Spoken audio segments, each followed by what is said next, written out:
زندگی میں وہ ٹائم ہوتا ہے، اور پردیس میں رہنے والا اپنی زندگی دے کر پیسہ کماتا ہے، اور جب پیسہ آ جاتا ہے زندگی نہیں رہتی، آپ کے ماں باپ نہیں رہتے، آپ کے بچوں کا بچپن نہیں رہتا، آپ کی بیوی بوڑھی ہو جاتی ہے، آپ کے دوست یار آپ سے جدا ہو جاتے ہیں، آپ اپنا علاقہ، خوشی غمی سب چیزوں سے دور ہو جاتے ہیں، آپ کی زندگی صرف ایک پیسہ کمانے والی مشین بلکہ ATM مشین بن کے رہ جاتی ہے۔ آپ مہینے کے مہینے اس سے پیسے نکالتے ہیں اور گھر بھیج دیتے ہیں، یہ آپ کی زندگی ہے۔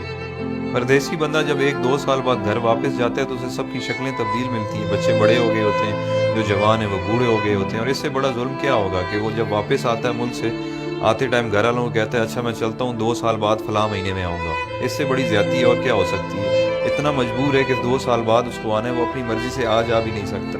اچھا، جب ہم پردیسی چھٹی جاتے ہیں تو گھر والے بھی مہمان کی طرح ٹریٹ کرتے ہیں، آپ کی صحیح غلط ہر بات مانتے ہیں کہ 10-15 دن کے لیے آیا ہے، جو کہتا ہے سن لو، اور دوسرا پیسے بھی تو دیتا ہے۔ میں نے بہت سارے پردیسی لوگوں سے ڈسکس کی ہے، جب وہ 30-35 سال گزارنے کے بعد ملک واپس لوٹتے ہیں تو ان کے بچے بھی ان کی عزت نہیں کرتے، کیونکہ انہیں آپ کی عادت نہیں ہوتی ہے۔ وہ کچھ دن بعد کہنے لگے کہ ابا باہر ہی ٹھیک تھا،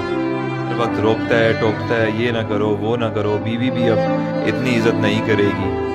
کیونکہ آپ بوڑھے ہو چکے ہیں اور پیسے بھی نہیں کماتے۔ یہ ساری چیزیں اتنی جلدی آپ کو ہضم نہیں ہوں گی، کیونکہ جب آپ پردیس سے آتے تھے تو آپ کو منسٹر جیسا پروٹوکول ملتا تھا، جو اب واپس آنے پر نہیں ملے گا۔ آپ کچھ دن تو ان سب لوگوں سے لڑیں گے کہ میں نے آپ کے لیے زندگی ملک سے باہر گزار دی، میں نے یہ کیا، میں نے وہ کیا، بٹ سب نے یہی کہنا ہے کہ آپ نے کچھ نہیں کیا، بلکہ آپ کی وجہ سے ان کی زندگی خراب ہو گئی ہے۔ فائنلی دل برداشتہ ہو کر آپ نے ایک کونا پکڑ لینا ہے، بیٹھ کے سوچتے رہنا ہے کہ میرے ساتھ ہوا کیا ہے، میں نے کیا کیا ہے۔ اس دوران لوگ آپ کو پاگل نہیں تو کم از کم یہ کہنا ضرور شروع کر دیں گے کہ بڈھا کھسکا ہوا ہے، اس کی باتوں پہ زیادہ دھیان نہ دیا کریں۔ آخرکار لوگوں کے بیہیویئر، رویوں کو سوچتے سوچتے آپ حقیقت میں پاگل ہو جائیں گے اور اپنے خالق حقیقی سے جا ملیں گے۔ یہ ہے پردیسیوں کی زندگی کی سٹوری، جس میں خود بھی شامل ہوں۔ جو پردیس میں رہتے ہیں وہ میری باتوں کو اچھی طرح سمجھ رہے ہوں گے، کیونکہ جس پہ گزرتی ہے وہی جانتا ہے۔ اب آپ مجھے بتائیں اچھا فیصلہ کیا ہے؟ ایک طرف پیسہ، صرف پیسہ اور صرف پیسہ ہے، اور دوسری طرف زندگی جس میں ماں باپ ہیں، بچے ہیں، بیوی ہے، دوست یار ہیں، اپنا ملک ہے، سب کچھ ہے۔ اللہ تعالیٰ نے ہمیں اتنے عظیم لیڈرز دیے تھے جن کی وجہ سے ہمیں اپنا ملک مل گیا، بٹ اس کے بعد بدقسمتی سے ہمیں اتنے بے ضمیر لیڈرز ملے ہیں کہ ہم اس ملک میں رہ نہیں سکتے، ہمیں کام کے لیے، روزگار کے لیے ملک سے باہر آنا پڑتا ہے، جبکہ ہمارا ملک وسائل سے مالا مال ہے،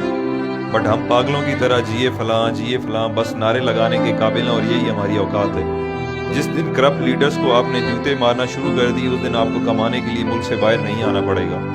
یہ کرپٹ لیڈرز اپنی اولاد کی غیر موجودگی میں علاج تک نہیں کرواتے، اور ایمانداری سے پردیس میں ایک محنت مزدوری کرنے والا غریب انسان اپنے ماں باپ کے جنازے پہ نہیں پہنچ سکتا۔ آپ کبھی تجربے کے طور پر 1 گھنٹہ انٹرنیشنل ایئرپورٹ پر ارائیول اور ڈپارچر میں گزار لیں، آپ لوگوں کو اندازہ ہو جائے گا کہ پردیس میں رہنے والے اور ان کے گھر والے کس تکلیف سے گزر رہے ہیں۔ یہ ساری باتیں کرنے کا مقصد ہرگز یہ نہیں ہے کہ میرے پردیسی بھائی آج ہی نوکری چھوڑ دیں اور اپنے ملک واپس چلے جائیں۔ میں صرف یہ سمجھانا چاہتا ہوں کہ آج سے پلاننگ کریں اور باہر رہتے ہوئے کوئی چھوٹا سا کام اپنے ملک میں شروع کر دیں، تاکہ کچھ عرصے بعد اپنے ملک واپس آنے کے قابل ہو جائیں۔ کہ اتنے وسائل ہو جائیں کہ آپ واپس آ جائیں، کیونکہ 30 سال بعد بھی آپ کو پاکستان واپس جا کر کوئی نہ کوئی کام کرنا پڑے گا گزارا کرنے کے لیے، تو آج سے کیوں نہ شروع کیا جائے۔ سب سے اہم چیز جو ہے وہ ہے آپ کی ڈائریکشن۔ فار ایگزامپل، آپ پنڈی کی طرف منہ کر کے چلنا شروع کر دیں اور آپ کی خواہش کراچی پہنچنے کی ہو، آپ جتنی بھی جان مار لیں آپ نہیں پہنچ پائیں گے، کیونکہ آپ کی ڈائریکشن غلط ہے۔ تو سفر شروع کرنے سے پہلے اپنی ڈائریکشن درست کریں۔ آپ جیسا سوچیں گے، جیسا چاہیں گے، اللہ تعالیٰ اسی سے آپ کو نوازے گا۔ تو بڑا سوچیں، بڑا خواب دیکھیں۔ جب دینے والے نے کوئی حد، کوئی پابندی نہیں لگائی تو ہم خود کو کیوں لمیٹڈ کریں؟ بزنس ہو، ایجوکیشن ہو یا نوکری ہو، سکسیس آپ کو اس فیلڈ میں مل جائے گی، بٹ دیکھنا یہ ہے کہ جس کی جستجو آپ کر رہے ہیں یا جو خواب آپ دیکھ رہے ہیں اس کی اہمیت، ویلیو کیا ہے۔ اگر آپ کی خواہش پڑھ لکھ کر سرکاری نوکری کرنا یا ٹائی والی نوکری حاصل کرنا جسے آپ وائٹ کالر کہتے ہیں، یا آپ بزنس اس پرپس کے لیے کر رہے ہیں کہ چلو سکون ہوگا، کچھ کام نہیں کرنا پڑے گا، تو بھائی آپ کے خواب بہت چھوٹے ہیں۔ دنیا میں بہت کچھ ہے، کام ایسا سلیکٹ کریں کہ اگر آپ منزل پر پہنچ جائیں تو آپ اپنے اور اپنے گھر والوں کے ساتھ ساتھ خاندان، محلے، گاؤں، شہر اور معاشرے کے لیے فائدہ